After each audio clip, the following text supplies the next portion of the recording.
Speaker Khyber Pakhtunkhwa assembly Babar Salim पर आजम स्वाति के मुबैना corruption के इल्जामात। एहतसाब कमेटी ने इब्तदाई तहकीकात मुकम्मल कर ली हैं। स्पीकर पर आयत इल्जामात के मामले पर एहतसाब कमेटी के मेंबरान के दरमियान इख्तलाफात हैं। ज़ीशान काका खेल पेशावर से हमारे साथ मौजूद हैं। ज़ीशान, बताइएगा क्या कुछ है इब्तदाई तहकीकात में?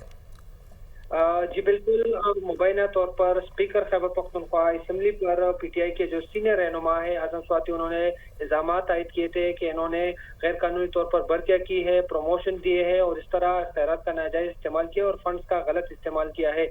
इसी पर जो है एहतसाब कमेटी को दरख्वास्त दी गई थी और उन्होंने तहकीकात का आगाज किया था। जो ज़राए है उसके मुताबिक बाबर सलीम स्वाति के खिलाफ जो शुरू किए गए तहकीकात थे वो अब मुकम्मल हो गए हैं इब्तिदाई, और आज जो है एक तवील इजलास मुनक्किद किया गया था जिसमें तीनों मेंबरान ने उसमें शिरकत की है।